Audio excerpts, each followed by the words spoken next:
How did you know that? Like, that's not in the book. How did you know? But yes, okay. Wow. Erica, don't play with me. I know you got a husband. I got one too, girl. When Jason was 21, yes, he let you in. Yes, he did. That he was pansexual. Yes, he did. And how did that conversation go? Girl, not well.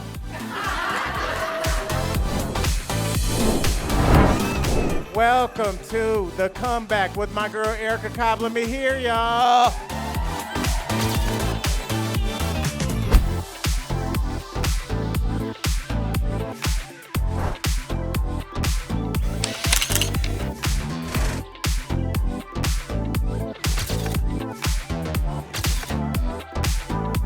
Now you see talk show Al that looks like he's about to give a motivational speech to party promoters.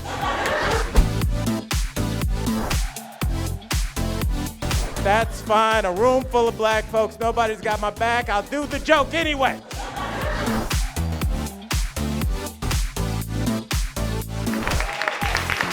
And with that said, are you guys ready to get this show started?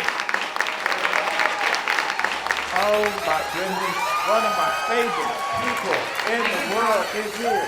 Guys, keep clapping for Erica Cobb.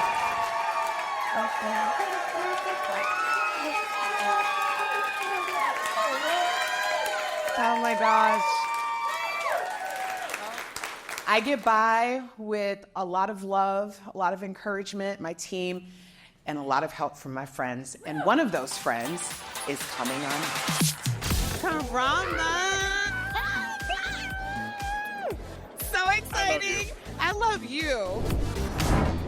Just for me, before we get off this boat, I need you to scream, I deserve to be happy. The shirts. I deserve to be happy. My whole life has been about helping people and making people be better. Like, that's why I went into social services, that's what I've always done, and that's what I did on Queer Eye. And so everyday people who need help can come on my show with their family members, with whomever. Y'all got conflict, come to me. I'm gonna give you advice, I'm gonna help you, and then afterwards, we're gonna twerk it out a little bit. Hey. Yeah, okay, good to see you.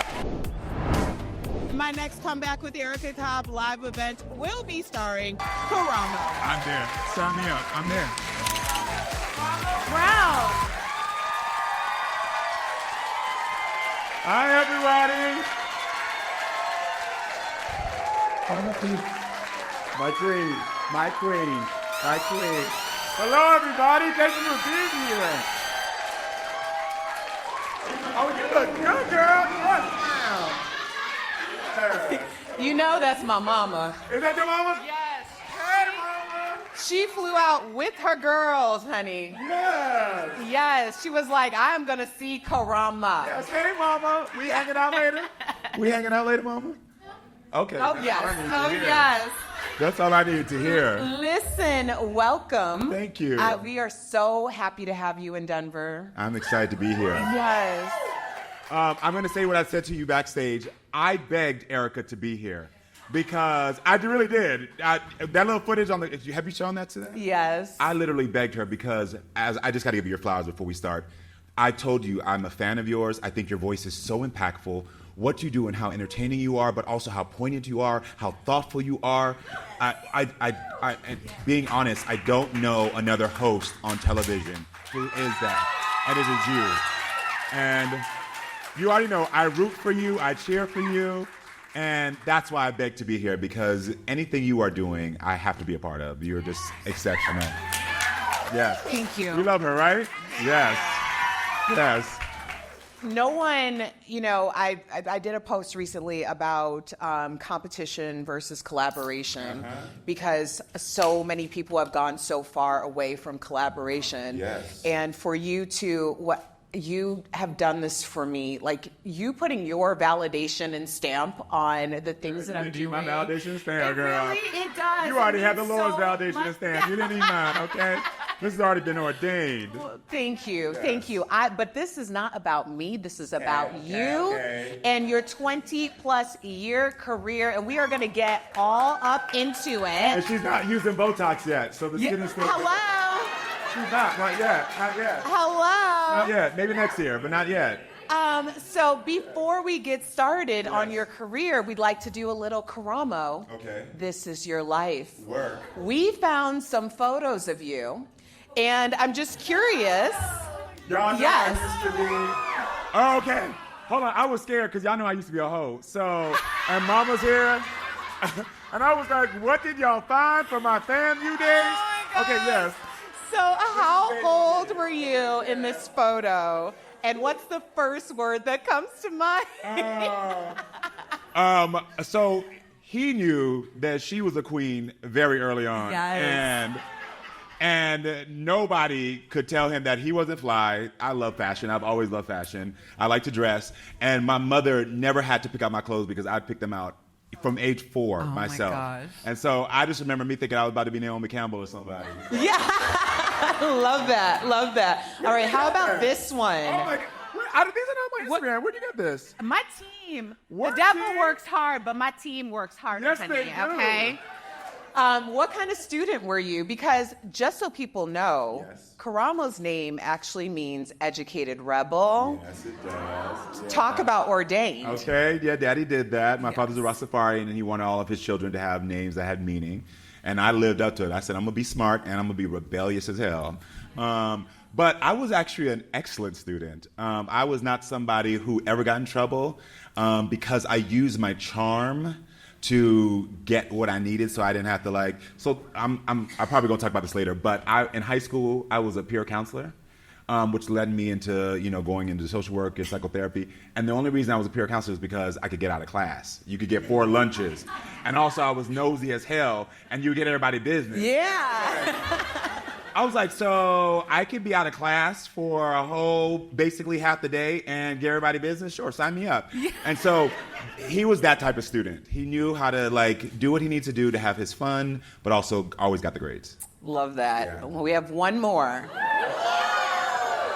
What advice would you give to this young man? So let me tell y'all something. This one I ended my whole phase because he was 17 at 6'3" and had a full beard in high school. And baby, you couldn't tell me nothing, girl. So Bill Bellamy was my idol growing up. Yeah, I could see And that. I used to want to look like Bill Bellamy. I put escrow in my hair. I used to use however Bill posed, I would pose. And this is all inspired by Bill Bellamy. And she just knew she was fly. That's all. Oh my gosh. It's like we're talking about the comeback, and I'm like, man, you've been fine your whole life. I appreciate you. Erica, don't play with me. I know you got a husband. I got one too, girl, but don't play with me. Erica, thank you. I appreciate it. It's true. We all have eyes we can see. Thank you. Yes. So let's get into your career because I read your book. This is so strange because this book was published in 2019? 2018. Okay, 2018. Yeah. And I was saying to you, the power of manifestation, to read your book now and realize all of the things that you were talking about you were going to do, and you realize those things. Isn't the Lord good? All the time. All the time. I was thinking, I was reading the book and you were talking about real world. And it's interesting the perception that people have versus what was actually happening in your life at that time. Mm-hmm. So this was season 15. It was in Philly. Mm-hmm. That's how you were introduced to the world. Yep. Looking back on it, what comes to mind to you when you look at those clips? What happened after leaving the real world, I felt alone, I felt isolated, I got depressed, severely depressed. I talk about it in the book, but then I became suicidal right after that. Because we have to remember where people's consciousness is when it comes to the experiences of young black men or young gay black men. That consciousness was not there before. And MTV was never going to try to dive deep into what my experience was. It was to exploit me as being an opposing factor to my white castmates. And so, there is a scene that I posted because 2 months ago was our 20th year since I was on The Real World. And I got surrounded by police in the club, pat down because they got a call that I had a gun. And the entire episode, my roommates are telling me, you're overreacting, calm down, you just are overreacting, you're doing the most. And obviously when I post the clip now, everyone was like, oh my gosh, I'm so sorry you were profiled, I'm so sorry this, I'm so sorry that. But in the moment, they would tell me that I was crazy, that I was, overreacting. It was just a prank call. It never happens. Get over it. And then they sort of iced me out because they thought I was the drama. And so I just felt so sad and isolated. And it's part of the reason why I literally wanted to make sure that I could have a career that I could help people. Because I thought to myself, if there's anybody who ever felt like I felt in that moment where they just felt not seen, I want to make sure that I have a career where people feel seen. And that literally is what led me on the path with Queer Eye, my talk show, everything, is that young 23-year-old feeling alone and feeling as if no one understood him. Not only have you succeeded in having a career and making people feel seen, but being an openly gay black man in the early 2000s. She was a pioneer, girl. She was the Yes. first. She was the first. I remember when we were on The Real World, now I would go into a gay club or a black gay club, everybody would scatter because they didn't want to be on camera. Now everybody want to be on camera. But back then, nobody wanted to be on camera. And I was like, my best friend Trey, where's he at? Trey? Oh, hey. Oh, you over there running his mouth. Trey and I have been best friends since we were 18 years old. And we still live 5 minutes from each other. We go everywhere together. We have never separated. I say that to say he came to The Real World, and he's the reason that I'm actually proud, openly gay man, by the way, but I'll get to that later, yeah. But when we were in Philly, we would go into the club, and we was ready to like get in there, have a drink, cocktail, pop it, and everyone would separate. That eventually the club owners were like, we don't want you to come, because no one would get on camera, so yeah. She was a pioneer. Yeah.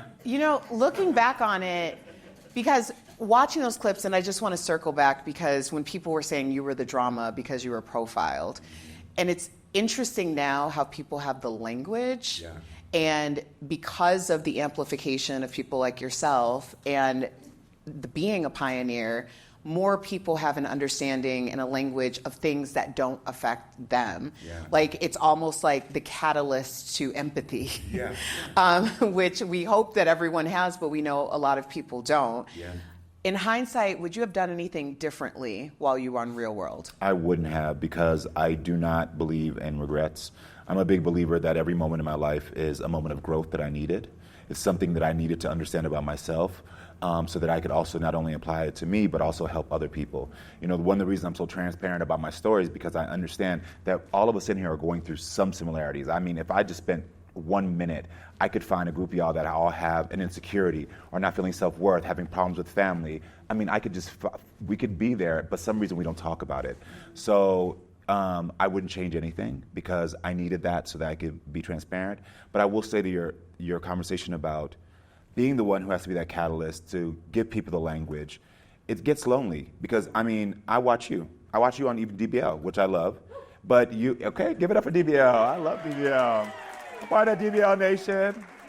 Oh my gosh, hey, Will. Yes, we do, yes. But even on DBL, you're sometimes the lone voice.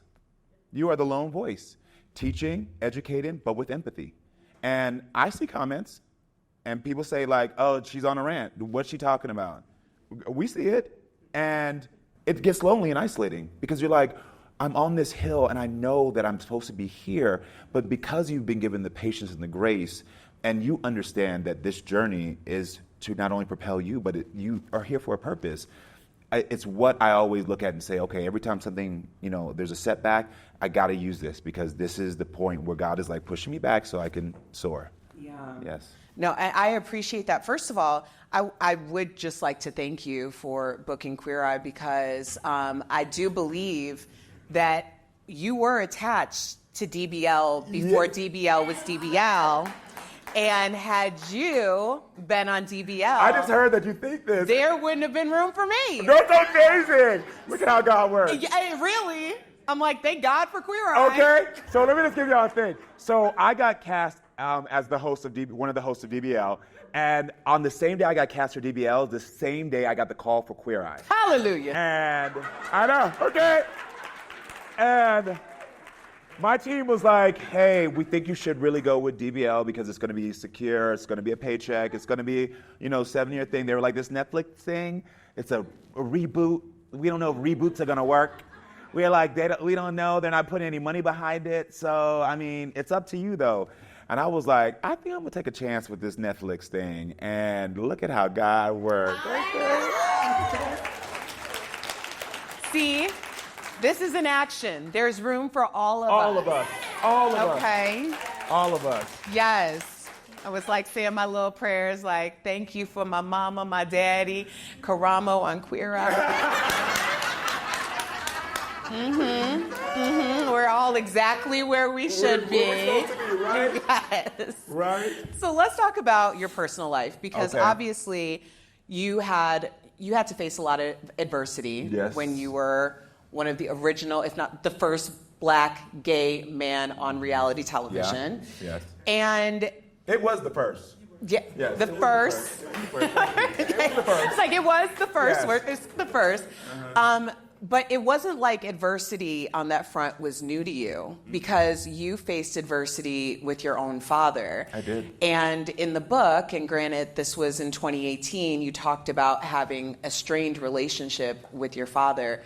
How did that, just the idea of him not accepting you, shape your life? Well, because I had the confidence to be open about my sexuality at the age of 14, my father, who is a Jamaican man, not from this country, my mother and father are not from this country, and he's also very religious. And I'm his only son. I have 4 older sisters.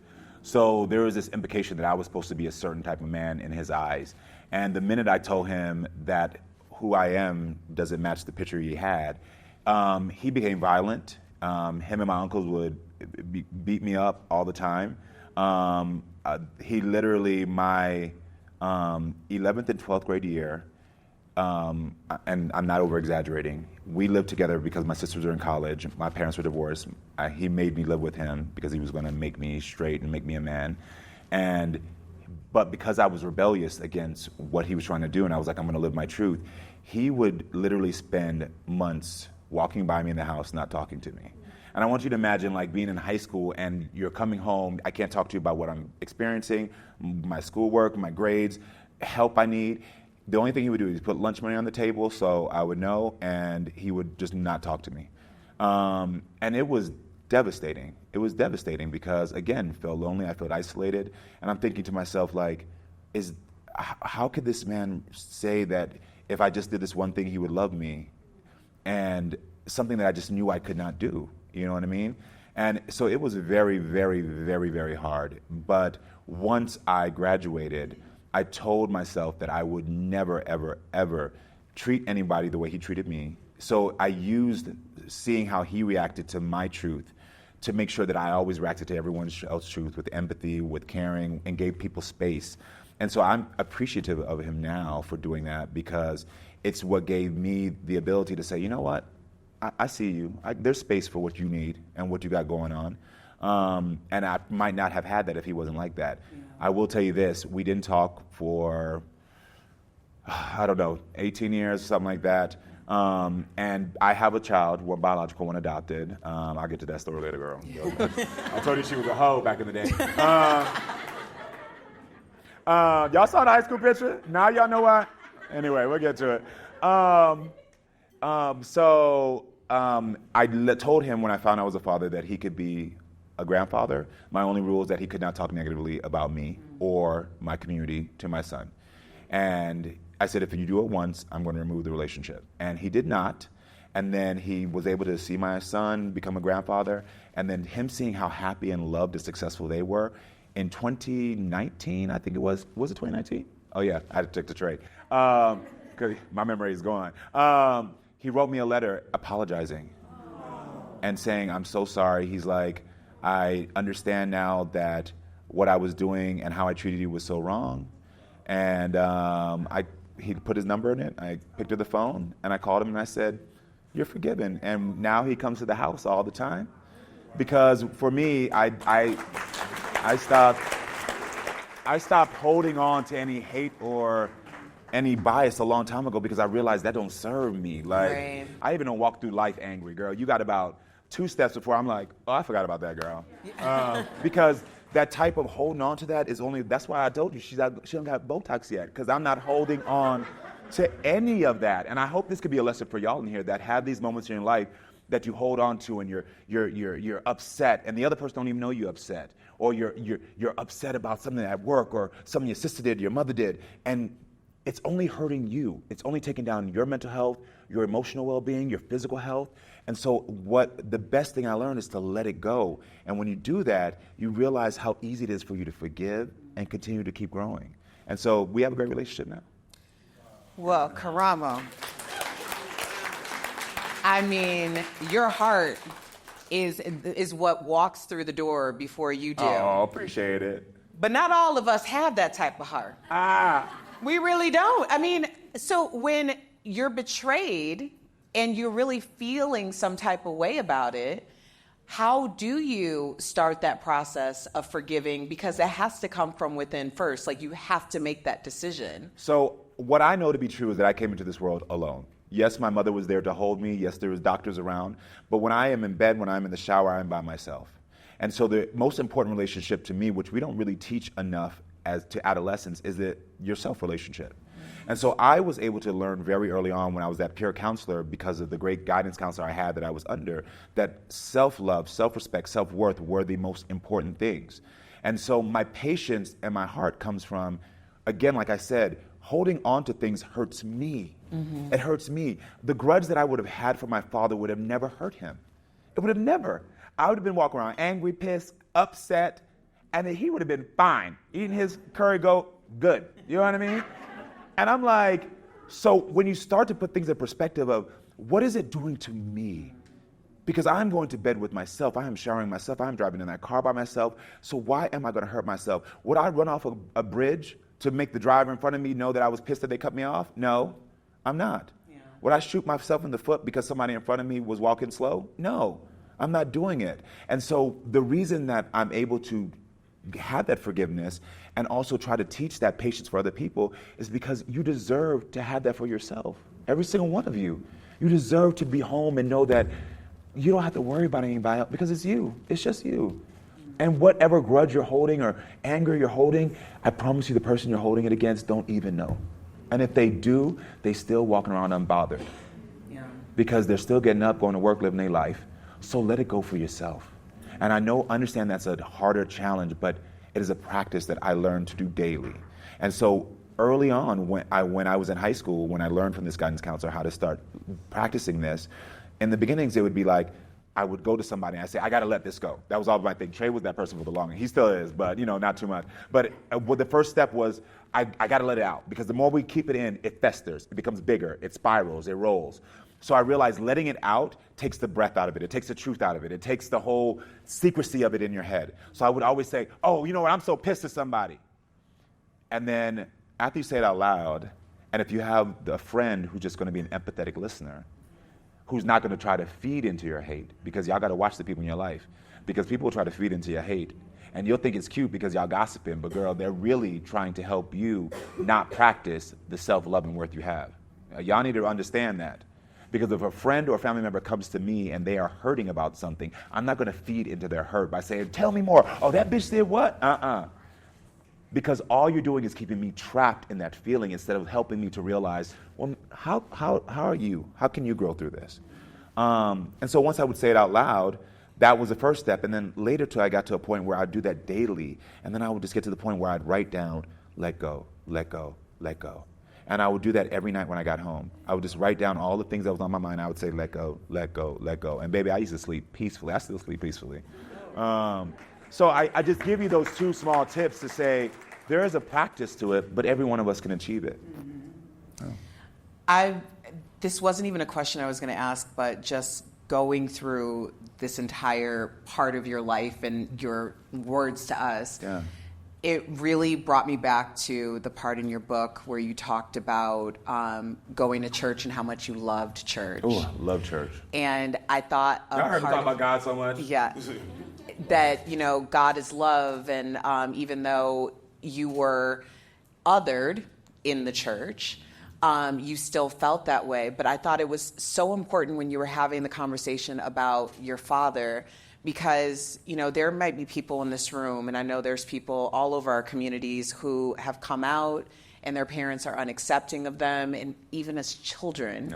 And you were a child in the church, and you wrote about the idea of don't sexualize children. Yes. Because you didn't have the language or the feelings for what adults were projecting on you at that time because they didn't know. Yep.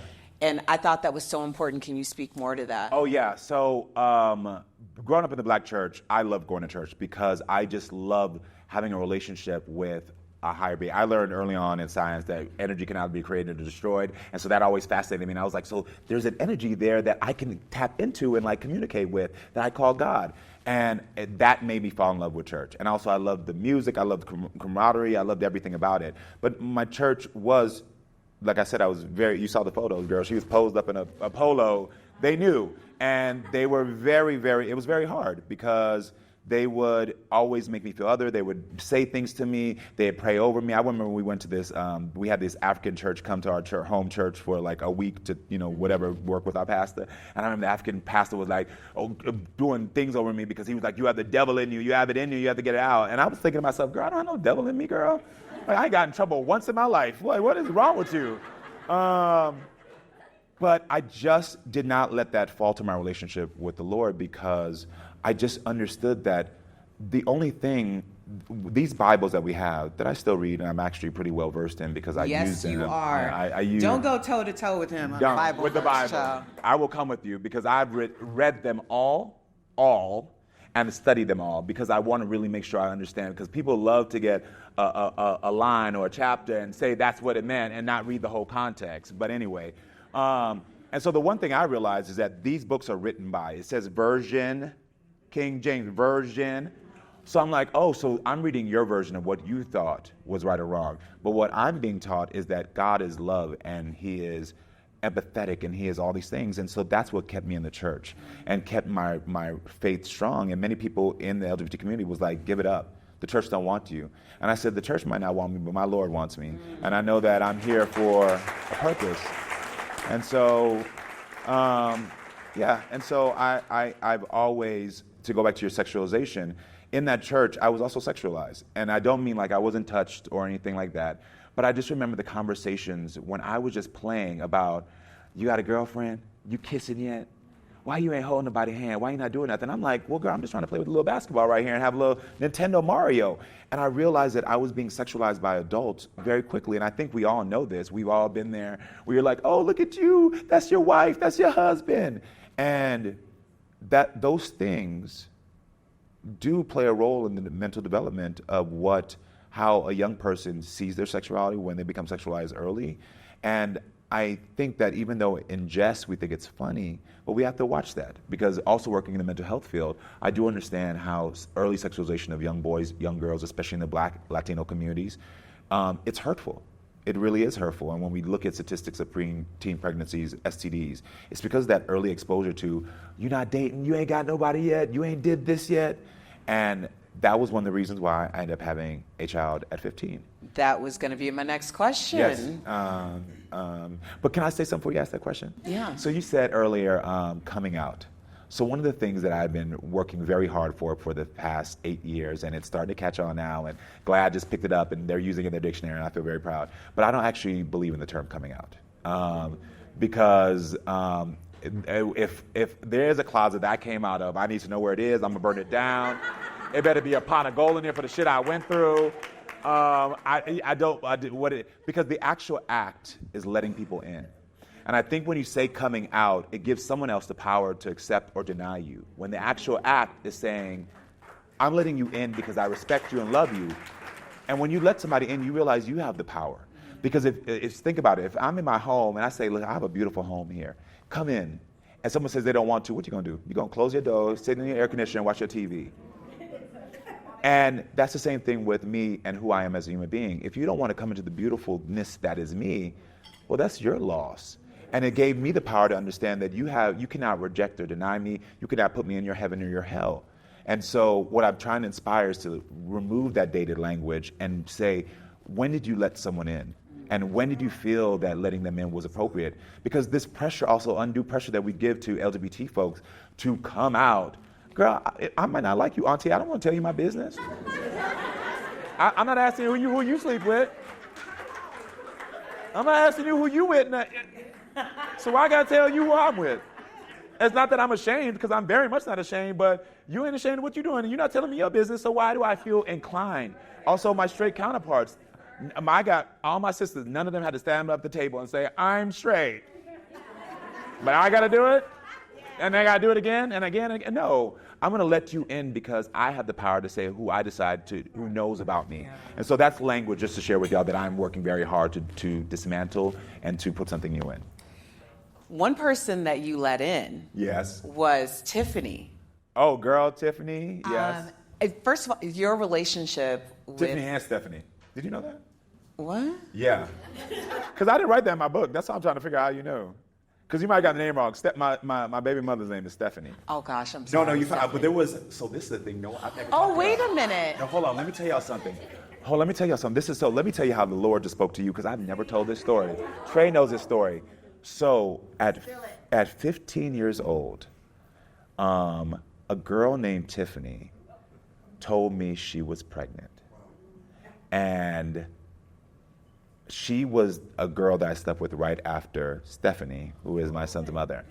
And not because I wanted to. They both knew I was gay. It was just that, like, I was fast. I was a hoe. Like I said, I got sexualized. So it was like, okay, girl, a breeze blow, girl, let's go for it. But Tiffany's mother was like, you're not. So she called my mother and said, you're having an abortion. And so 4 months in, she had an abortion. And I had taken her virginity, so I knew it was mine. And then years later, I found out that Stephanie was pregnant as well. So when you just said Tiffany, I was like, how did you know that? I heard Tiffany in this ear. And Girl, I said, well, I don't know who said it. Maybe my child's spirit just spoke to my you. gosh. Said, no, I want some shine now. Talk about me. Okay. That's why I was like, that's not in the book. How did you know? But yes, okay. Anyway. Okay, see, it's... First of all, we tapped in, okay? Okay, you tapped in. You tapped in. Oh, my goodness. Yeah. Okay, that really... I've never told that story. Okay, Other than wow. outside of family and trade. Like, that's so crazy. Anyway. Wow. Well, Stephanie, Stephanie, who yes. you do talk about in the book, Who I do talk about in the book. I feel like y'all's story was so ahead of its time. Uh-huh. You let her in I did let her in. and was like, we can do this, but I'm Yeah, gay. I'm gay. And she was like, yeah, okay. Yeah, well, she had a boyfriend, and she didn't want to lose her virginity to him because she didn't want to be bad, because her sister told her don't be bad in sex. So she thought like she could practice with me to like get better. And look at this is what happens when you grow up in the hood and you fast at 15. That's the logic we had. I'm gonna practice with you. Okay, girl. All right, sure. And we skipped school, and we practiced that day. And I'm gonna be real with y'all. We're adults in here. There's no children, right? Okay. It lasted for all of 7 seconds. And I sat on the edge of that bed. We laugh about it now, but at the time I had to do some real apologizing once I connected back with her. Because I sat on the edge of the bed and I was like this. I was like, no, girl, I don't want to do that no more. That was the last time I did it. I was on the edge of the bed like this. I said, no. And I'm thinking like that was what I did for her virginity. Like that's what she had. I felt so bad. She laughs about it now, but I was like, no, can't do that. But Stephanie and I were best friends all through high school. We loved each other. You know, her last name was Brooks, mine was Brown, so we sat next to each other in the, when they line you up for lunch and everything for the assemblies. And that's how we became best friends. And when we were in the 10th grade, she moved away. And this is 1996, so there was not the advent of the internet, social media. If you didn't have somebody's house phone or address, you weren't gonna contact them. So she moved away, and I thought, oh, well, there goes Stephanie. And I went on with my little gay married life and didn't think about her. And as you know, 10 years later, I got a stack of papers on my doorstep for back child support for this child that I did not know about. But you thought the papers came from whom? I thought the papers came from Ashton Kutcher. You did read the book, oh yeah. So y'all remember Punk'd? So, because I was on Real World, and this is like a year and a half after Real World, I had just done a challenge. And I thought, oh, girl, they doing like a Real World Punk episode, girl, and they just gonna punk the gay guy. So like literally when I saw the papers on my doorstep, I ran back downstairs and changed, because I had closed my car, so like, I changed into an outfit because I thought Ashton Kutcher was in my house. And I walked in the house all like, oh my gosh, what's going on? I swear to God, y'all, I'm not even joking. And so when I realized nobody was in my little two-bedroom apartment, I threw the papers because I was like, this ain't it. I know I ain't got no baby out there, girl. She been gay. I know I ain't got no baby out there. And that middle of that night, I went to the thing just to look at it, and I saw her name first after 10 years, Stephanie Brooks, and then it said petition Karamo Brown and child Jason Brown, and I literally threw up. Because it then all flooded back to me. I was like, yeah, we did practice. Yeah. Yeah, there was no protection. And that's how I found out I was a father. And so I then had to travel I called my mother and my sisters who were all in Texas, and I said, I got this paperwork, and my family, we are close. My sisters don't play, my mother don't play. I am the man I am because of the strong women in my life, the empathetic women in my life, the beautiful black women in my life. And they were like, oh, you come getting your ass home right now. And I was like, well, we don't even know. They was like, I don't care. You're not about to have no fatherless child out here. You're about to find out. So I had to go home. We took the paternity test. The courts wouldn't give me her information. They did it all through. And like literally after 2 weeks, they called me back in. The one behind the counter, I'm not even joking, she was like this, not even looking at me. She was like, name? I was like, Karamo Brown. She's like, you the dad. Next. And I'm like, ma'am, can I have some information? She said, I said next, everything is in there. And I was like, yeah. And so her address was on there, so I just drove to her house in the middle of the day and knocked on the door, and she had no idea that I was coming because she didn't petition for back child support. She had applied for benefits for her four other children, and the state found me because she had put me on the birth certificate. Because before 1996, it was legal to put the father on the birth certificate even if he wasn't present, and so she had no idea. They came after me. And so when I knocked on that door, within 5 seconds, we went back to being 15. And I was looking at my best friend. And any thoughts I had, like when she was being malicious, any feelings she might have had about me went away, and we started crying and hugging. And we literally sat on the ground at her door for like 10 minutes, talking like we were kids again, like how we used to do at the bus stop. And then I literally was like, girl, by the way, we got a kid? And she was like, oh yeah, that's why you're here. Yeah. I thought it was pretty profound that, you wanted to make sure that people understood that she wasn't coming for you, although she would have been in every right. Rights, girl, come after me for that check, girl, yes. But you made a point of stating that wasn't it, because also keep in mind that you were on television at this point. Yeah. Like anybody could have petitioned you for any reason at that point. But you made a comment about the clerk or someone who basically started the journey to find you. Yeah. And I just thought that was God. Yeah, that was. That you needed to be in your son's life, and not only your son Jason's life, but also his younger brother. Yes. And my husband and I are CASA's court-appointed special advocates. Yes, I do know that. Yeah, and it's so important. Well, just so many. Too? I didn't know, girl. My bad. I saw you and I didn't see Tori. Hey, Tori. Sorry, I apologize. PGL family. Hey, y'all. So many siblings are separated. Yeah. And Stephanie made a point of saying to you, please keep my family together. And that's what you've done. Yeah, so the reason I became a father of two is because after I found about my biological son, Jason, within 6 months, she was 25 and had the 5 kids. So she was struggling. She was drowning. She dropped out of high school. So she was struggling. And I had now already been through college, was doing well. And I was like, can I take custody? And she was like, yes, but you got to keep the family tight. I was like, of course. And part of our agreement was that I would stay in Texas for 2 years so that he could be acclimated with both families and not feel like he was being pulled away. And during that time, working back in social services, we found out that one of her other sons was being molested by his grandfather, which was her stepfather with his step-grandfather. And so obviously the state came in and removed all the kids because they had to do the investigation, do everything else.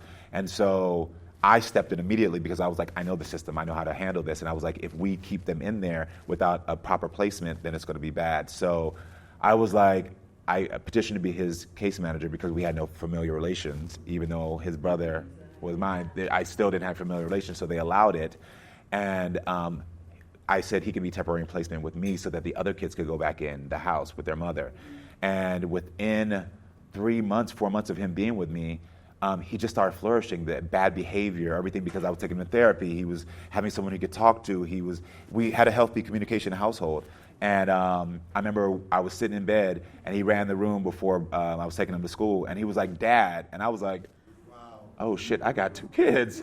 I'm 26 years old."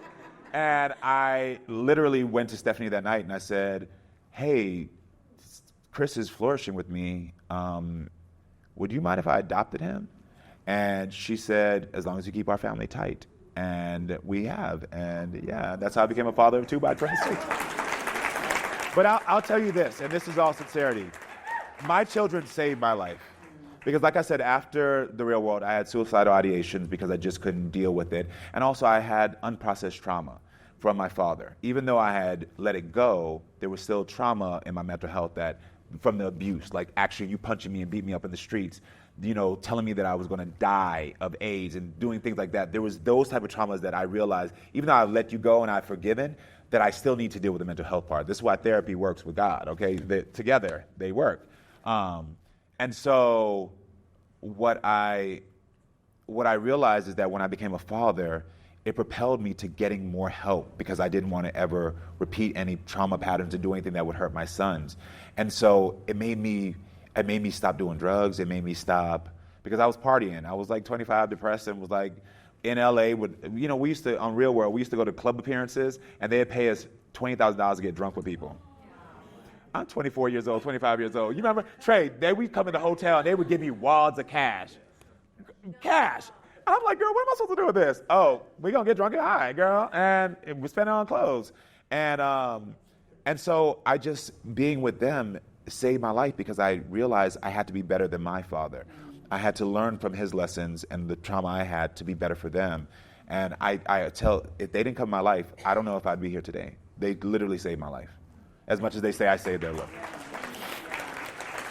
Well, this all came full circle for you because when Jason was 21, yes, he let you in. Yes, he did. That he was pansexual. Yes, he did. And how did that conversation go? Girl, not well.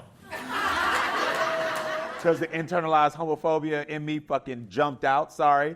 And my son told me that he was pan. And this after I saw him with girls and stuff, dating girls. And he called me and I was like, "Oh, you joking?" I was like, "I don't even know what that means, but you joking." And he was like, "Dad, I'm part of the community." I was like, "Stop playing with me." And he was like, "Dad, I'm pansexual. It means that I love who I love, so I'll date someone who's male, female, trans, non-binary. I'll just date who I love." And I said, the first thing out of my mouth when he said that, I said, "So you dated somebody trans?" And the transphobia popped out of me. I was like, I'm a career gay, y'all. Like, I've been gay on TV my entire life, girl. The show is called Queer Eye, girl. I mean, I'm a career gay. I know better. And you don't realize that internalized homophobia and transphobia that you harbor, or even internalized, black folks, we do it as well. I can't speak to other races, but black folks, we have some internalized hatred that we then love to say something about somebody else. And it popped out with my son when he said this, that I literally was like, "You know what, this is disgusting. I can't deal with this. How could dare you? This is disgusting." And I hung up the phone.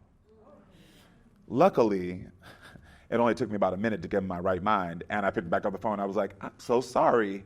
I apologize for all of the internalized stuff that I didn't realize I had not dealt with. I just put onto you." And he was like, "Oh, thanks, Dad. I know, yeah." Because he has the biggest heart. You think I have a big heart? That little boy sees good in everything and everybody. But it was a shock. And so I tell that story to say, when I, like on my talk show, have mothers or fathers who don't understand how to respect and love their child for who they are, I unfortunately can say, "Well, girl, I get it. I did the same thing. I'm a gay man, and I, for about 2 minutes, rejected, 3 minutes, not kinda, fully rejected, and made comments that if TMZ would have been around, I would not have a career right now." And so I tell that to say I can understand how luckily I had the training so I could grow quickly and make amends and apologize. But I also have empathy for those who have been taught a certain way, and that is what they feel is their truth, and that's all they know, and their truth is being challenged. That's scary. we've all been told when our truth is challenged, it gets scary for us, instead of realizing that truth being challenged means that there might be growth in it. And so for me, I look at somebody and I say, I understand. We had a woman on our show who could not say the word, on Karamo's show, that couldn't say the word gay about her son. And the empathy that I showed that woman, because I tell her I could understand, by the end of it, the growth she had, and the tears, and the way she accepted and loved her son, and to this day she calls in. I was able to help her see, because I was like, I can understand. And I think those moments I'd say this is because I express what I've gone through honestly, because I want people to know that I get it and I can help you through. If I can grow through it, you can go through it. I really appreciate your transparency. I think that the bridge that through this conversation is something that we're really missing. I don't think anyone is expected to be perfect all the time, but there is a thing where if you say the wrong thing, and people say very much the wrong things all the time, that there isn't a way for redemption, but there also isn't necessarily that thing where you reconcile within yourself that this was something that was put onto me, and I am repeating this cycle. Exactly. You also talk about repeating the cycle in the book with abuse and how you overcame that. So do you think these things go hand in hand with what was visited on you? It's natural for you to lash out if you don't have yourself. Of course. So I went through, during that At the Real World dark period, where the two boyfriends I had, we would get physically violent. And we would get into an argument, and we would be fist fight in the club. And I would dare them to call the police, because that's what my father used to do with my mother when he would beat her up when we were young. He would dare her to call the police. And so I would do it because I was taught you're never supposed to hit a woman. But as a gay man, no one told me that I shouldn't hit another man, because that language wasn't there. So I knew I could never hit a woman, but no one said, if you're in a relationship with a man, you can't hit them either. Because I was always taught, if a man put his hands on you, put your hands back. So I was abusing my boyfriends, and I would test them to call the police, and they called the police, and the police would come, and they would see two gay men, and they would be like, oh, y'all figure it out. Because even to this day, most firefighters, police officers are not trained in domestic violence when it comes to same-sex couples or trans couples. I've been doing work around that as well, trying to get them trained, and social workers to be trained, because they don't know. Because if it's not what they know how to deal with, they just think, oh, you'll figure it out. Y'all two lesbians, oh, you'll get it together. And so I was repeating these things unwillingly, not realizing that they were trauma that I was repeating. I had a cycle. My father did, I'm going to do it. Even though I was so dead set against being like him, I was literally repeating the same patterns, because I had the anger. I had these unresolved feelings. And this is what I saw love was. Someone challenges you, hit them. And it wasn't until after that last boyfriend, Will, that Trey and I were talking, and Trey was like, girl, if you put your hand on somebody else, we can't be friends. Right? He was like, true. And Trey is somebody, I run my mouth all the time. He's silent. So when he speaks, girl, you got to listen. And so when he talked and said, you got to stop, it hit me, because I was like, oh, you don't say much. You don't comment. You're not there to get in the drama. So I need to stop because it's a problem. And that's when I started to get therapy for that. It's always been phases of praying and therapy for different things that I realized about where I need to grow. Yeah. Right heavy, girl. Girl, well, let me tell y'all something. This journey of mine, this is why I had to write the book, girl, because I'm like, it has been a journey. I think it was not only, I'm sure it must have been cathartic for you to write, but I felt like it was very cathartic for me to read, because there are so many points in your life where maybe we're not following the same exact journey, but the sentiment is very much the same. So I found myself having conversations with myself about, why can't I forgive my 21-year-old self? Why can't I forgive that girl? Like, there's so many things that we do and say and act like, because we're growing. And to be able to forgive yourself, just much to what you were talking about earlier, like, you have to forgive other people, because it's like drinking the poison and hoping someone else will die. Of course, yeah. But to forgive yourself is, it's emancipating. Yes, it is. And so I appreciate that. Thank you for saying that. But I'm going to put Mama on the spot. Mama, when she was young, did you tell her to have grace for herself? All the time. You told her to have patience for herself? Definitely. See, that is a beautiful thing, and I can see that resonating in you. But most of us don't have parents that have, I knew this already, by the way. I already knew this, by the way. I already knew what the answer was, so actually, this is one of the alley-oops where you know the person gonna say what you need to say. TV host trick. But most people don't have parents who give them that language to say, be patient with yourself. My parents never told me to be patient with myself. My parents told me to work harder, to get better grades, to get into the best school, to do this. My parents never told me to have grace when I made a mistake. My parents never told me these things because they didn't have the language. And it plays a big role in how you learn to forgive yourself and love yourself and your self-worth and self-esteem when you start to practice saying those things to yourself. So each morning I wake up and I say, Karamo, I give you grace for the things you did not know. And you don't understand how powerful that is when you start saying it every morning. There's been mornings I've brought myself to tears because I'm in the mirror brushing my teeth and I say, I'm giving you grace, you didn't know this. Because when I was young, no one gave me grace. When kids make a mistake, most of the time we get upset because our patience is so quick that we are quick to just be like, what are you doing? And I always think that's the stupidest thing. Like the patience I have for my kids, it's only because I didn't have it. I'm like, I'm a human, a new soul in this world. How am I supposed to know? You think just because you told me once, I'm supposed to get this lesson, this big life lesson? Girl, now I'm going to make the mistake 5, 6 times. And I need you to be patient with me. Because when I was learning to walk and every time I fell over, you were like, oh, baby, you can do it. But how come right now when I'm not figuring out how to get this grade or how to communicate here or how to do this, why are you upset after 5 times? I get it, because life has lifed you. And you got bills and you want structure. But we have to also remember kids are still children. And even all of you in here, y'all are still kids. Because until you die, that's the only day I'm going to call you old. Right now, you are still young. Every single one of you. Every single one of you. You're still young. Because tomorrow, you're going to learn something new that you didn't know about yourself today. Promise you. Tomorrow, you're going to have a moment where you thought that you should have known something that you didn't. And what I want you to remember is that you are still a young soul that needs to give yourself grace.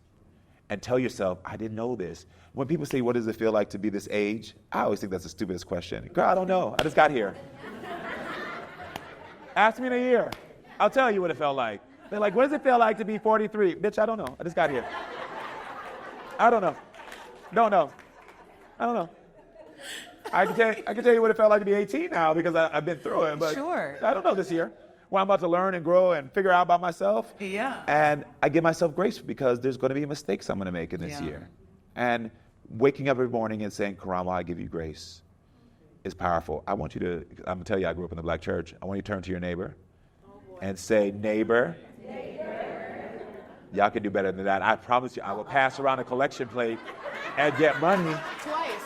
Twice. Yes. Twice. I will take y'all money. For the building fund. For the building fund. Turn to your neighbor and say, neighbor. Give yourself grace. Thank you. Look at that. Need y'all to have that. Won't he do it? Won't he do it? Yes, he will. And let's talk about Queer Eye because you did that. Thank you. People may not even understand that you literally created your own category. Yes. And the category is created by Karamo. Thank you. It's so funny because they got spin-offs now in other countries, and now all of a sudden my culture category in those countries is called mental health. I'm like, oh, so I shifted the whole fucking shit. Yes. Got yes. it. We just wrapped season 9 in Las Vegas, and I'm so excited. It has, every time I think that we can't do this anymore, like people are not gonna want this. We walk into someone's home, and so what y'all might not know is we don't get any information about the people we help on Queer Eye. When we're in the car reading is the first time we hear about these people. It's the very first time. Those facts they give us is all it is, and then we have to really go search and talk to them. What people also don't know about my category is because I work in the mental health and I work with their feelings, their emotion, their breakthroughs, I'm actually with them the entire time. Because if they're getting their hair cut and they have something that triggers them, I have to be there to help them through. Which is why a lot of times I have a lot of conversations in cars because I'm taking them to see Tan, taking them to see, whoever.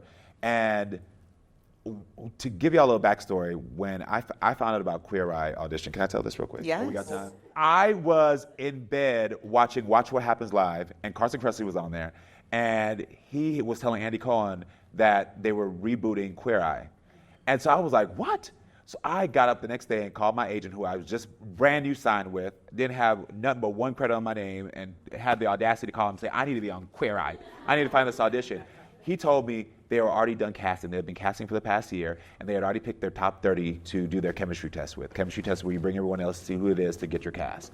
And I was like, well, no, you got to get me in there. And he called me the next day. He said, it's done. I said, I am not taking no for an answer now. Someone needs to see me. Now, when I was saying someone needs to see me, I had no idea what category I was supposed to be. Because I watched the original one, I was like, well, I guess I could pretend I'm a fashion, because I do like to dress. I was like, I know how to cook a little bit, you know what I mean? Like, I do a sickening breakfast, okay? I was like, a sickening breakfast, bitch. Come for me, brunch, and me and you, girl, at my house, y'all gonna be fed, okay? Don't come for me to dinner, though, okay? But, so I didn't know what category, but I just knew I needed to be seen. Because I listened to my soul. I listened to the whispers. I listened to the energy around me. Just like you listen about Tiffany, I listened as well. And something had just told me, the said, I need to be seen by these people. So he finally found a woman that he went to college with who was in the casting department named Gretchen, and he called her and begged her to let me come into the chemistry test. She agreed as a favor to him. This is not a joke. And so she was like, well, I'm going to talk to him before, and he has to tell me what category. So literally, this is a Thursday. We were talking on Zoom. Well, it wasn't Zoom then. It was the other one that fucked. Skype. Didn't they drop the ball? Bitch. I'm sorry, I don't want to do a tangent. Bitch, y'all had the 90s, 2000s to prepare, and bitch, COVID happened and you let Zoom knock y'all out? Bitch, y'all are dumb. But anyway. Like, right? They dumb. But anyway. Sorry, I go off tangent. So it was Thursday, we had to be on Skype by Friday, and she was like, she's going to talk to you. You go to the chemistry test on Saturday, but she needs to talk to you on Friday just to see what you're going to do, what category. And so he was like, have you chosen? I was like, I don't know. And so I went to the dictionary and looked up the word culture, because the people who I'd found out were auditioning were all artists, playwrights. They were Broadway stars, which, like in the original one, he was a Broadway star. So under the word culture, it said human relationships and how it helps or hurts people. This is on some whack Google one. I'll give you the real definition later, but it get the sentiment. Like, it was about our human connection, our human emotions. I said, oh, well, I'm in mental health, so let's go with that. I got on the call. She was like, what category? I said, culture. She said, oh, tell me about the plays you read. I said, I can't tell you about that, but what I will tell you is that you can fix these people's outside, but until you have somebody fixing their inside, it's never going to work. And she said, what? And so I just went on a 30-minute tangent, running my mouth. I didn't let that woman say one thing. I was like, I said, I'm just going to run my mouth. And I started talking about, like, what we got to do, how they got to grow emotionally, mentally, all these things. And so she was like, you come in. So that next day, I got their culture, the culture. All the people in the culture were all, like I said, playwrights and everything. And so I went into every little chemistry pod test talking about mental health. I was like, so Jonathan, I love that you are fixing their clothes, but what about their issues with their clothes comes from their body issues and their body dysmorphia?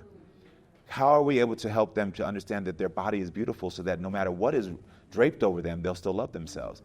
And I saw them in there taking notes, and I was like, oh yeah, I'm knocking y'all homes out. Sorry, girls. And one by one, all these little culture hoes left.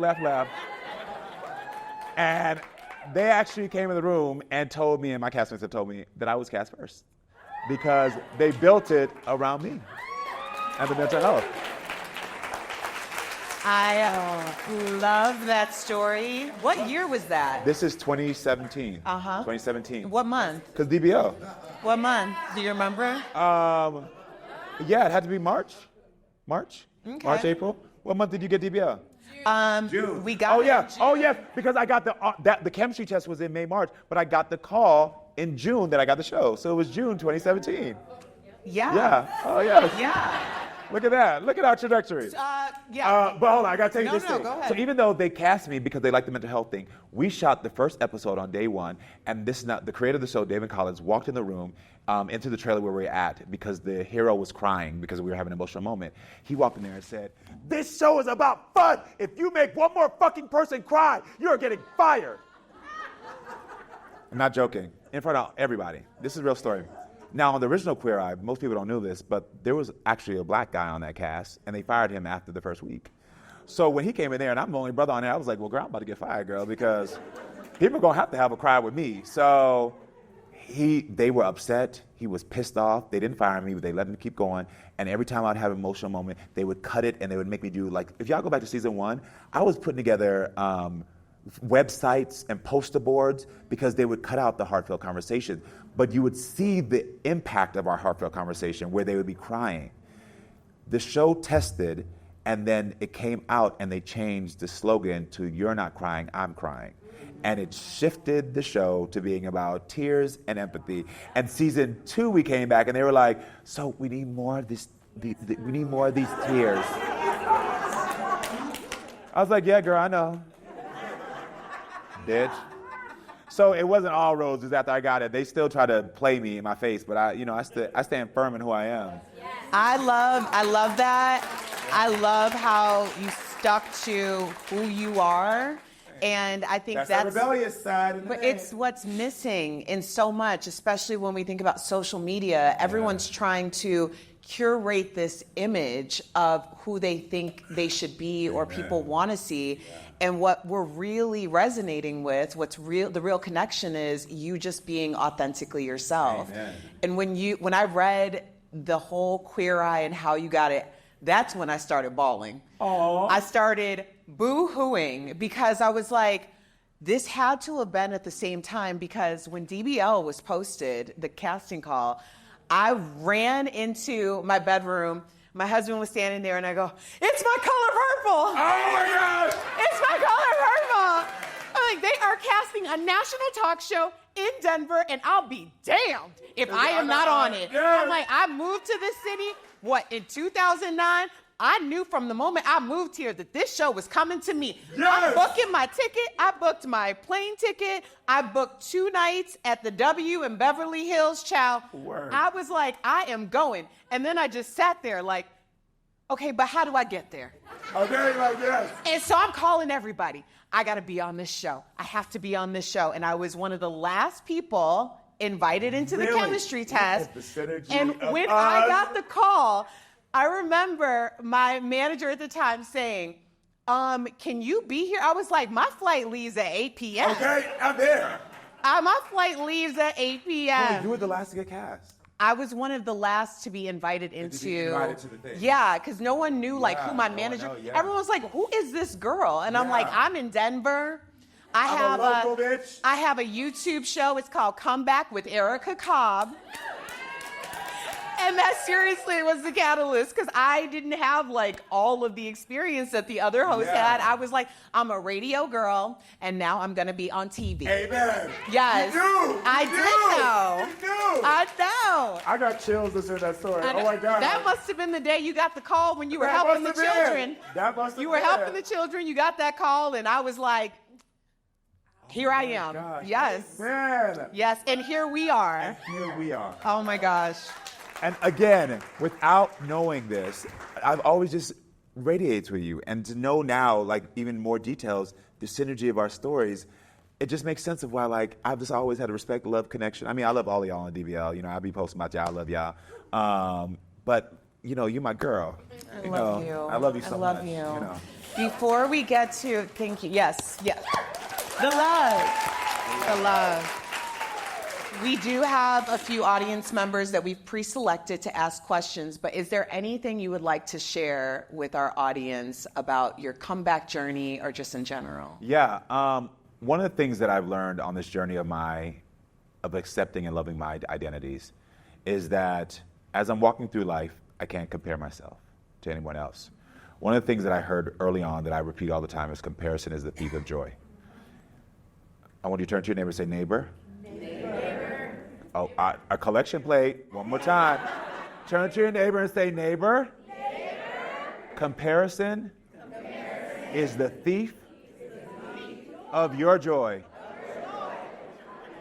And so I say that to remind you is that we all have many parts of our identities, facets of who we are. We're mothers, we're teachers, we're lovers, we are athletes, we're so many things. And sometimes people want to keep you boxed up, or, well, won't they? Thank you. Or they will try to make you feel as if you're not doing as much as someone else has done. And so reminding myself that I can't compare myself to anyone's journey. God gave me these identities. He gave me this life for me to live. And going to your social media, I don't look at social media to look at somebody else, because if I want to steal my own joy today, I'll compare myself to somebody else. I'll envy someone else's life. And so that daily reminder just to be appreciative of what I have, where I am, and when I have it is enough for me to know that I can continue to grow to where I need to be. And so I would just remind y'all, please wake up, give yourself grace, and don't compare yourself. Don't steal your own joy, because who you are authentically is enough. And the skills you have right now is what you need to have, and you will grow to get more. But trust in yourself and know that where you want to be, look at our story. You will get to where you need to be. Continue to have faith in yourself and believe in yourself and listen to that voice. All right, that's it. Our first question is from Dusty. You're right there. Wait, guys. Why are you always so fly? Karamo and Erica, come on. Why are you so fly? You know the only reason my suit game on Karamo show. Boy, look at the. I'm not joking. I saw the day you switched on DBL and was fly from head to toe. And I said, we all saw the day. And I literally went into Karamo's show and gave my stylist your photo and said, Bruh, they got us together. The first 2 seasons, it was like we were dressed like we were from Kohl's. Yes. And then Ebony, I don't know where she is. Where'd Ebony at? Ebony and Jeray, they fixed me. So yes, Ty, we love you guys. All right, and this is what you do well, because a lot of straight men don't know tailoring, and you know tailoring. Yes. Listen, any straight men in here? Please raise your hand. Okay, I'm not judging no more. Straight man, great. Please pass the message along to all of your fellow brethren that tailoring is really cheap. And if you buy something off the rack, you take it to a tailor, and it's going to be $5 for those pants, the hem, to fit in, and it's going to make you feel more confident about your body. You don't have to look frumpy while your wife or girlfriend looking fly. So please pass on tailoring, because it will change your life and your self-esteem. That's all I got to say. It is so important that you say that. Like, they'll do it usually at Macy's, but I think most men, before I did the show, I thought tailoring was like $1,000. No, it is cheap. I didn't know. A hem of pants is $5. A straight seam is $10. Fellas. Yeah, please. And get y'all buttons up. Get that tailor, too. Nobody wants to see the extra. Let me not go on this, okay? Sorry. I'm just complimenting because you know tailoring. So. I appreciate it. Well, I'm excited about this first question from Dusty. All right, Dusty, talk to the people. Hello, everybody. I don't want to stand next to him. He looks so good. He looks like he's from 1,000 years in the future. All right. Look amazing, bro. Dusty, you fine as hell. Thank you. That means a lot. You were my first crush. Thank you. I appreciate that. So my question is, Tyler, the Creator, and Lil Nas X have been called out for not dating other black men. Uh-huh. Have you ever felt conflicted about dating outside of your race? Yes, very much so. Because I put this undue pressure on myself. So my entire life, I dated only black men. And then I got in the real world, and I told you a story, everyone was scatter. And so the one person that was willing to be on camera that I was dating, because I dated 2 guys on the real world. There was this one guy named Dorian who was lame as fuck, and I only dated him because I was like, I couldn't find no other brothers, and this motherfucker was so lame, and I was like, I literally was looking at him, and I was like, oh, Negro, please shut up. And so then I found this Latino man, was the first Latino man I had ever been with, but he was so infused with hip hop culture, with black culture, because he grew up in a black neighborhood, that I dated him. And so because I was in real world and I dated a Latino man, every black man I dated before, somehow got turned into I date outside my race. And it was hard for me because I felt like I was letting down my community. And then after I broke up with him, I dated nothing but a black man. And then once my career popped off, I started dating my first white man ever. And so then the time my career's popping, I was dating a white man, so everybody was like, all he dated is white men. And if I can be very honest with you, very transparent, it was hard. Because, and Trey will tell you how many times I almost ended a healthy relationship because of my desire to make sure that people in my community could see healthy relationship represented back to them. But what I had to realize is that I could not stop my own happiness and love because I felt like I had this duty to represent something. What I now do is I make sure that I highlight relationships on my page, on my shows that are Black love.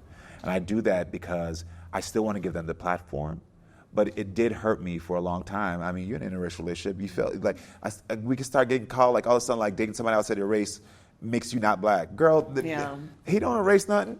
Right. We could go into a room and I'm still the N-word to somebody. That don't give me no privilege. But it was hard.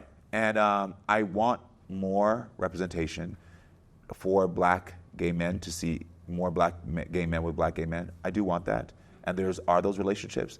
But I will be very honest with you. The media is majority white. And even when you go to press lines, it is all white, and they put the press out lines of color at the end, where I always start first. Yes, you and Candy Burris, y'all Always. the two. Start first. I'll get to all the other ones later. But the relationships that are Black man on Black man, they don't want to show. And they will not highlight. I remember the first time, before I got my ex, Ian, who was white, I was with a Black man, and my career was kind of popping. I was on Oprah. And I remember people did this little spread on me, and they would not show me and my partner. And then I remember I got with Ian, and they did a whole spread on us. And so, yes, there's biases, and I'm not going to sugarcoat it, and we're not going to pretend. So there is that plays into it. There is a media that is in the helm, and they want people to feel as if you have a partner who's not of your race will make you feel like you're better. And so they will specifically continue to highlight those people. And that leaves individuals at home feeling like, well, that's all there is, when it's not. That was a very thoughtful question, and thank you for letting me be vulnerable. Thank you, Dusty. Now, I'm with a Mexican man right now, and we're healthy, but if we break up ever, I'm gonna get your number.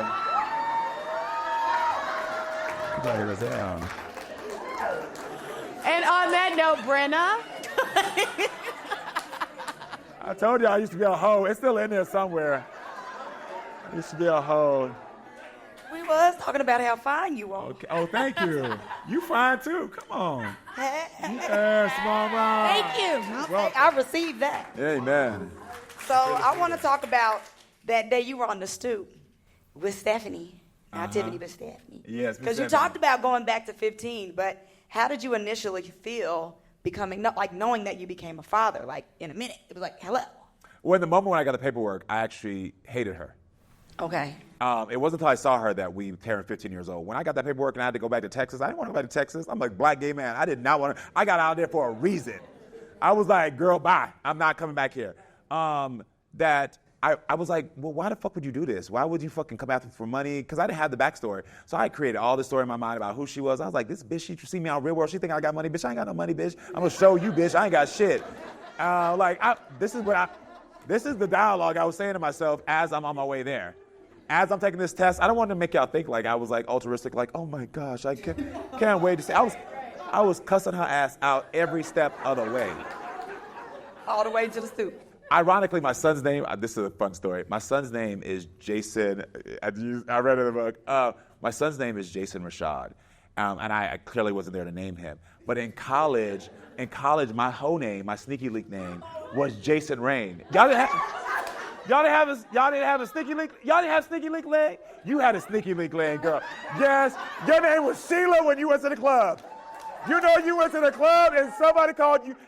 Somebody was like, what's your number, your name? And you'd be like, Sheila. You know it. Sheree. Yours was Sheree? Sheree. We all had a little sneaky link name that when we were in the club, I would be like, he'd be like, what's your name? And I'd be like, Jason Rain. That's how I knew we weren't going to see each other because it was just a hit. And so when I saw my son's name and it was Jason Rashad, I was like, look at the universe. But anyway, back to your question. I was hurt and I was upset. And it wasn't until I saw her eyes that I realized there was no malicious intent. This was a young black woman who did not have support. Her mother was on drugs. Her best friend and child's father abandoned her, in her mind. She's been rejected by everyone. Her other 4 children are all from the same man who was 20 years old, her senior, and married, and kept her on the side. And I can tell this because she's let me have permission to talk openly about this. And when I finally saw her and saw that she had, through all that adversity, raised a healthy, happy young man with no support, that's what made me see the 15-year-old who just wanted to be loved and wanted to do right but didn't have the resources, which is why on my talk show, if any of y'all watch my daytime talk show, I give out real shit. One day I plan on giving out cars, but like I pay people's rent, I pay people's credit repair, I gave out season 1 and 2, NBC has never paid for so much therapy. I gave out so much therapy. I'd be like, you want therapy? You want therapy? And they were like, talk show hosts don't give out therapy. And I was like, yes, I do. Y'all paying for it. And I did that, amen. And I did that because of seeing her and realizing that if she could have just had somebody show her that loving kindness, maybe her dreams could have come true, because she's still trying to figure out her dreams because she was never told that she was allowed to have dreams. She was told that she was this black woman who was on the system, and she had a narrative that people told her. And my job with her is to always give her support, love, and uplift her and make sure she knows her dreams are valid and they're going to come true one day. And so I love our relationship now, but it didn't start off with me liking her. And any co-parenting advice? What happened? Any co-parenting advice for single parents? Yes. Give me. Well, first of all, you already know this because I already know. I can tell you the way you shine. So don't talk negatively about your child's parent, your child's parent, other parent, but do talk honestly about your other child's parent. So, and I had to, because the thing was like Stephanie, because she didn't have the upbringing and she didn't have certain things, she disappointed my sons a lot. She would say she's going to show up and she wouldn't show up. And I knew it was because she was embarrassed. She had shame. She didn't think she was worthy. She didn't think she was enough. She didn't communicate that. So she would just not show up and the kids would be hurt. And of course, they would come to me bashing mom. And it could have been easily for me being like, yeah, your mama ain't never going to show up. Look, she can't ever do right. But what I did with them was talk honestly and say, do you understand the life your mother has had? And I would say, your mom didn't get the love and support she deserved. And she's still trying to figure that out. And sometimes as kids, we expect our parents to know everything. And you need to know from your father that your mother is trying her best. And as she heals, your relationship will get stronger. And that has been me talking honestly, but not talking bad about their mother. And I think the more that we can do that, because, that's a DBL mic too. I'm sure there's moments where your child's father does some bullshit. And you don't even want to, that's a whole nother show. Girl, That's a whole I can already imagine. But how often do you talk to your kids about where he's at in his life, honestly, so that they can understand? Because these are young humans who have to develop, and they need to understand before they make stuff up in our minds, because all of us as kids, we made up stuff in our minds about what our parents were doing because they didn't communicate. So be honest without bashing. And I think that's the best thing, because it's made our relationship, me and Stephanie, stronger. It's made my relationship with my kids stronger, because they know where mom is at, but I never bash her. I always make they see her as a queen. Yeah. We have, and I'm I run my protecting, mouth. I'm reclaiming your time because I know. we have to get you on a flight. I We run my have mouth. one I'm more sorry. I question, run and my that's from mouth. Dondre. So I became a talk show host. I run my mouth. Hey, how you doing? How's it going? Hey. My question is, I'm a therapist and you've practiced as well. Yes. So what kind of self-care do you recommend for mental health professionals? Mental health professional? Yes. Well, first of all, who do you have that you get to talk to? Black men. Black men? Yes. Do you have a good network? It's small, it's part-time. Okay. Yeah. No, I'm talking about for you. Who do you talk to? Oh, who do I? Gotcha. I do. I have a really good support system. Who? Actually, some black men. That's all. Okay, great. Okay. I did answer the question without answering the question the first time. Yeah. Great. So that's the first thing I would always say is make sure you know who your support system is. You already know that because of your training. And then secondly, how often do you write down what you're feeling? Not that frequently. I'm more of a speaker. So instead of writing, I'll take out my phone and I'll pull up the voice recording. Perfect. And I'll Great. speak it aloud. And then because Nothing is wrong with writing, but I like to play it back and see what type of pace was I speaking in, or what type of tone was I speaking in, to really tap into like what I was truly feeling in that moment. TV show host, I knew he already knew this training. He said, "I'm a therapist, so I already knew he already knew the answer to this." You see how you volleyball? Yes. Now, third, I'm gonna ask you, how often do you say no? All the time. Great. All the time. My yes is my yes, and my no is my no. And there's no going back on that. So the advice that I would give you is find your community, make sure you're talking or writing out what you're feeling, and watching the pacing, what you're doing, the language you're using, because it's going to tell about where you're at. Review it, look at it, and then also feel free to say no when you need time. But you already knew all that. So thank you for asking me so that we could give them the advice. Now I'm going to ask you a question. Is there anything you would like to add to that? Because I like to learn from other people. For me, from my personal experience, it would be to continue nurturing your inner child. Ooh, yes. Because I'm in a space right now of, like you said, like your parents don't know certain things. And I'm like, well, my parents couldn't give me these things when I was a kid, but now I'm making sure I'm putting myself in a position to give them to myself. Yes. Because I do deserve that. Yes. Everybody, turn to your neighbor. Turn to your neighbor and say, neighbor. Don't forget to nurture your inner child. Because that is important. Making sure that little you knows that the adult you is still there to help them, protect them, and be there for them. I knew you had it in you. Love that. Love that. Well, let me just say, neighbor, congratulations on season 3 of the Karamo show. That's right. Twerk it out. Twerk it out. I got the thank Congratulations Sorry, my on team's down. I'm dropping the mic. I'm sorry. the success of Queer Eye. Thank you. Congratulations on your personal successes. Thank you. I am so honored to call you a mentor and a friend. I'm honored to call you a mentor. I appreciate you so much. I really appreciate y'all coming out. I know you were so excited for Karamo to come here. And I appreciate this support of this, what I'm going to call a collaboration. Hey, always. And I'm hoping to do more of these in the future. And you have helped me so much. So who I know you want me to get for you? Oh.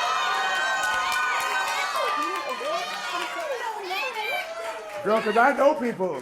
And this is what we got to use. Somebody, Oprah.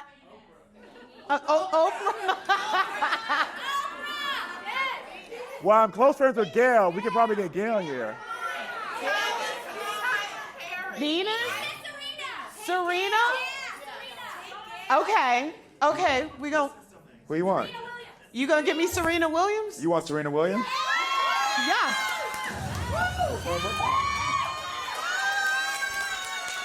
Hold on. We're going to work on it. Guess what it does? Oh my gosh. This is how we work. We have to elevate each other. So Yes. you know me, I'm a man of my word. Oh so my now gosh. we about to start strategizing who we know, and we get Serena in here. Okay. Let's Y'all go. heard it here first, okay?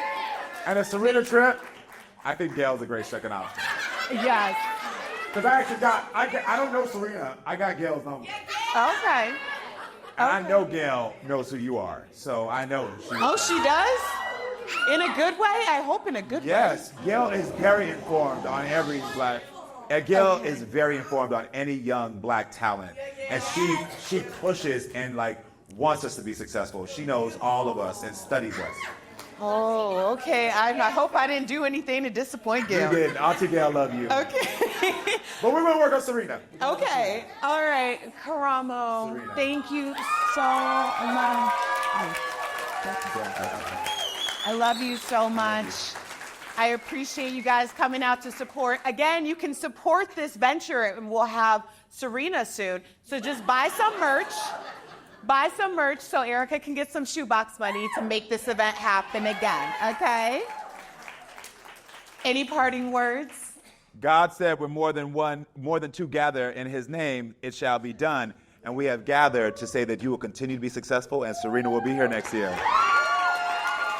You're claiming it. Yeah, thank you. Karamo Brown, everybody. I love you. I love you. Josh, thank you. Oh.